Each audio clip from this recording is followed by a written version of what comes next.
সিদ্ধান্ত নিলেন? কংস কি সিদ্ধান্ত নিল? এখনই মারো একে। দেবকী তো মৃত্যুর কারণ নয়, দেবকীর অষ্টম গর্ভ হচ্ছে তার মৃত্যুর কারণ। বলছে এখন আগে থেকেই শেষ করে দাও। ভালো আইডিয়া না? এটা হচ্ছে আসরিক বুদ্ধি। অসুর, অসুররা ভগবানকে মারতে চায়। ভগবানকে মারতে পারবে অসুর? কেউ মারতে পারবে, অসুরেরা মারতে পারবে না। তো একবার জন্মাষ্টমীতে ক্লাস দিচ্ছিলাম, তো সব ইঞ্জিনিয়ারিং স্টুডেন্ট, সব বুদ্ধিমান সব ছেলে। আমি বলছিলাম কিভাবে অষ্টম গর্ভে কৃষ্ণ আসবে। তো একটা ছাত্র বলল যে কংসটা খুব বোকা ছিল, কোনো বুদ্ধি নেই। সত্যি বোকা ছিল। তো কেন বুদ্ধি নেই? বলছে কংস জানতো যে অষ্টম গর্ভে কৃষ্ণ আসবে, তো দেবকী বসুদেবকে একসঙ্গে কেন রাখলো?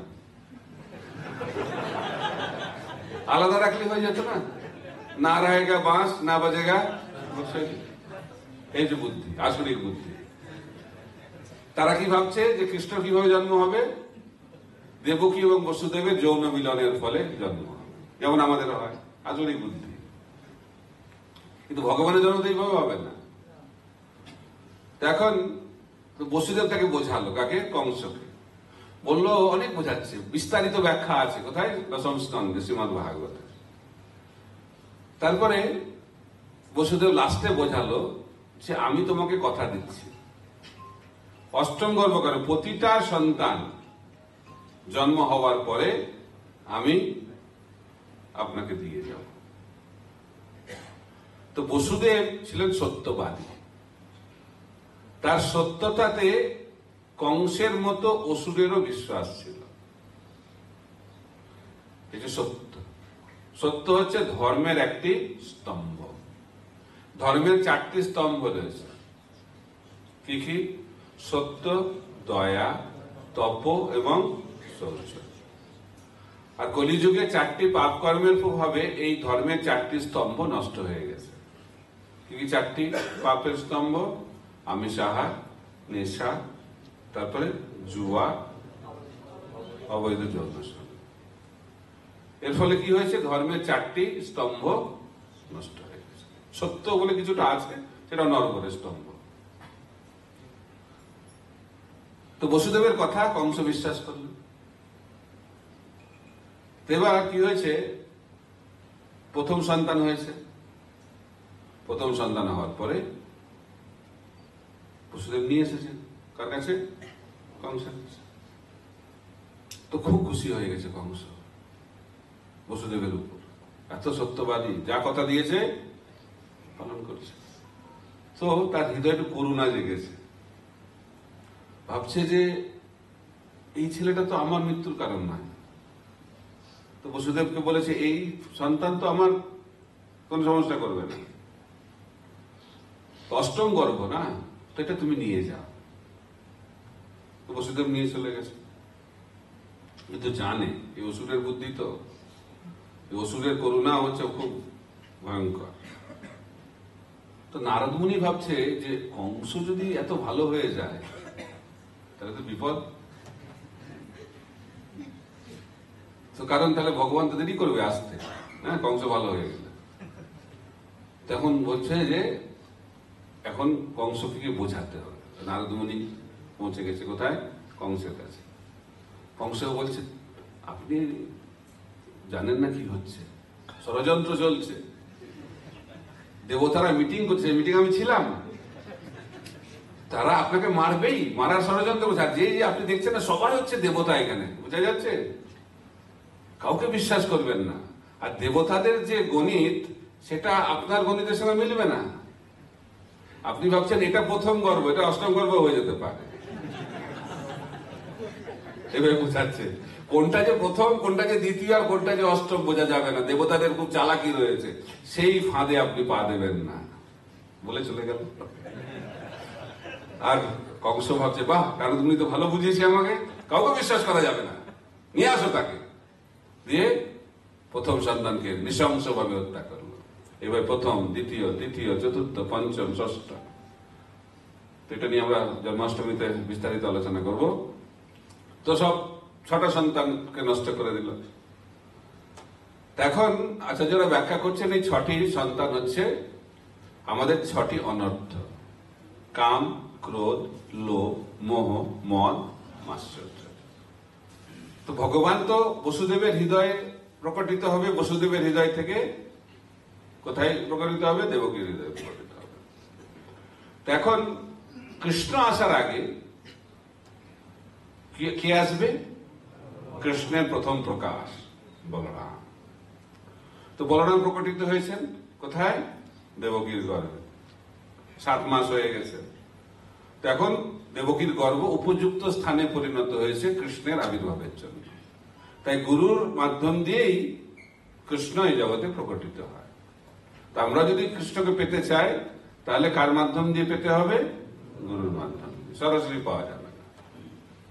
তো এখন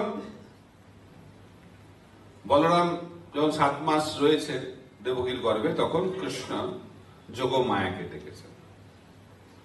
যোগমায়াকে ডেকে বলছেন যে আমার প্রথম প্রকাশ, শেষ সংকর্ষণ, সে রয়েছে কোথায়? দেবকীর গর্ভে। তোমাকে কি করতে হবে?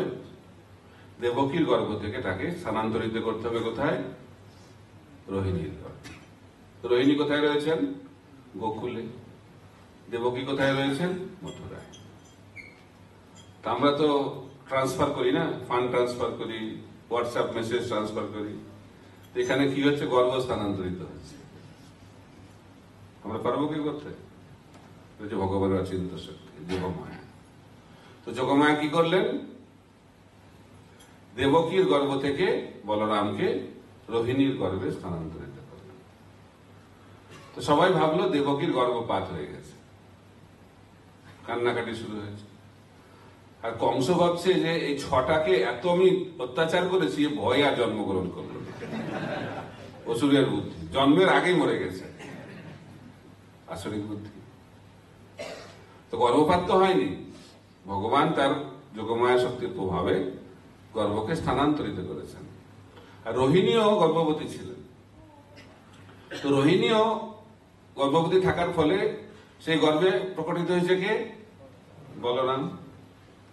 তা সেই গর্ভটা কোথায় চলে গেছে? যোগমায়ের প্রভাবে প্রকট হয়ে গেছে। তো সবাই ভাবছে, রোহিণীও ভাবছে যে আমার গর্ভপাত হয়ে গেল। তখন যোগমায়া বোঝালেন গর্ভপাত হয়নি, আপনার নিত্যপুত্র আপনার গর্ভে আবির্ভূত হয়েছে। তো বলরাম এমন একটি ছেলে, সাধারণত ছেলেরা একটি মায়ের গর্ভ থেকে আবির্ভূত হয়, কিন্তু বলরাম হচ্ছে একজন বিশেষ ব্যক্তিত্ব।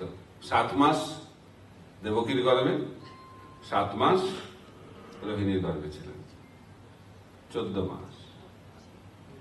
স্পেশাল, বিশেষ। এই জন্য বলা হচ্ছে ভগবানের জন্ম হচ্ছে দিব্য। এটা কি বুঝতে পারবে? যারা ভক্ত, ভক্তরাই ভগবানের এই যে আবির্ভাব লীলা সেটা বুঝতে পারবে। তো বলরামের 3টে নাম মুখ্য। প্রথম নাম হচ্ছে রাম। কেন রাম?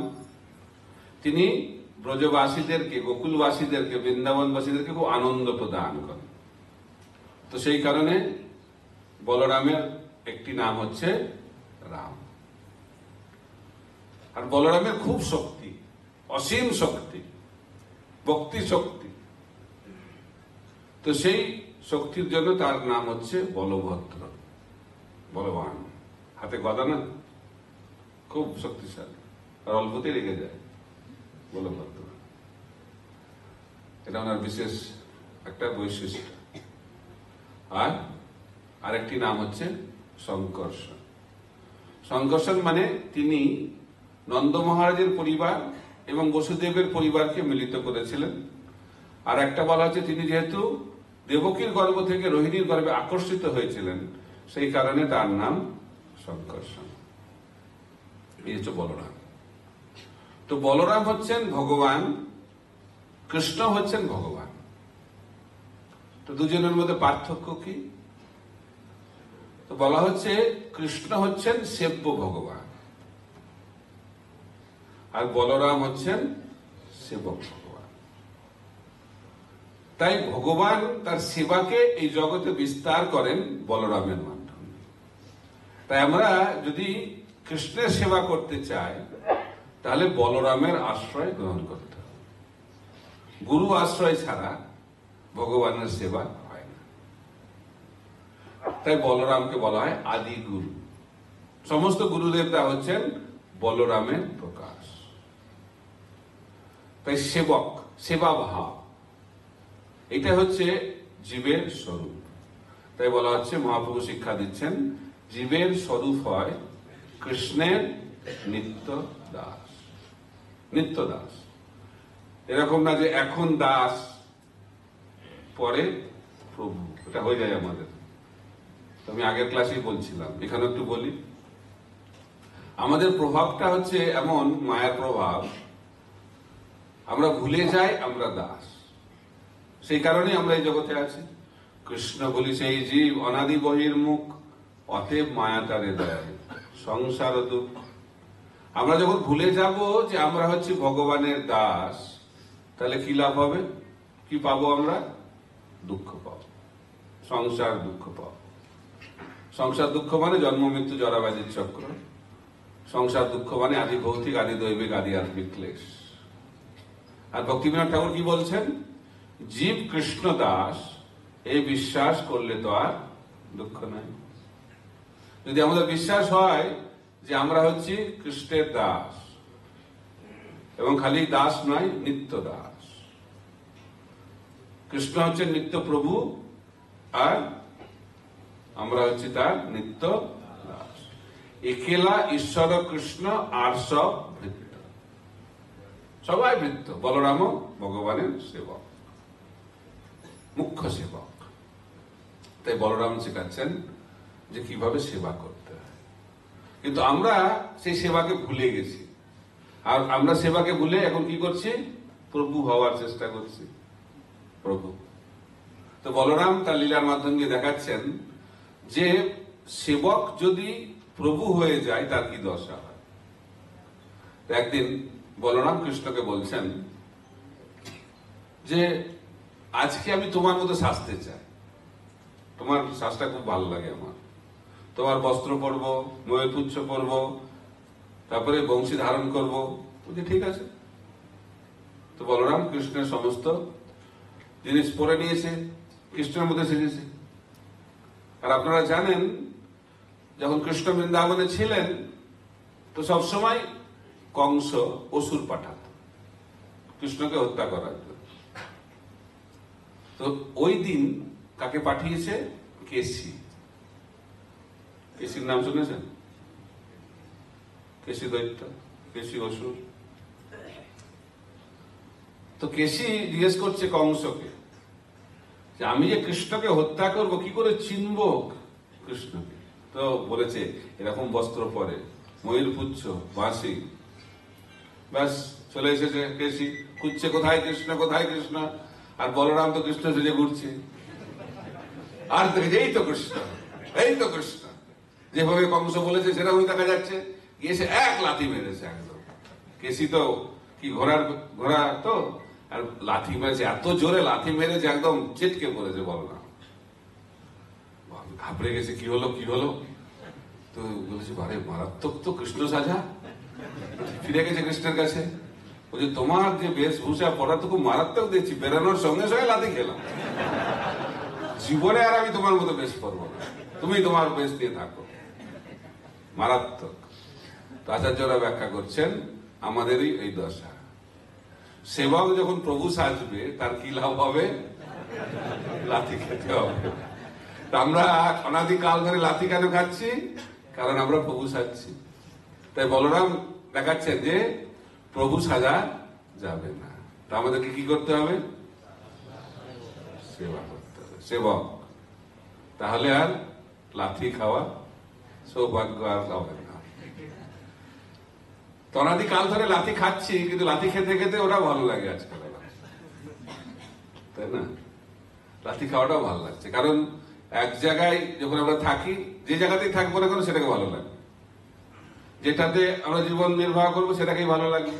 এটাই আমাদের নিয়ম, এটাই প্রকৃতির প্রভাব। তাই আমরা যখন সদ্গুরুর সান্নিধ্য লাভ করি তখন তার সঙ্গের প্রভাবে আমরা বুঝতে পারি যে আমাদের কি অবস্থা, যে আমরা যে এই জগতে দুঃখ পাচ্ছি, এই জগৎটা যে দুঃখময়, সেটা বুঝতেই আমাদের অনেক বছর লেগে যায়, অনেক বছর, অনেক জন্ম লেগে যাচ্ছে। যে কৃষ্ণ যে বলছেন ভগবত গীতাতে দুঃখালয়ম এই জগৎটা, তাই না, এটাকে উপলব্ধি করতে অনেক জন্ম কেটে যেতে পারে।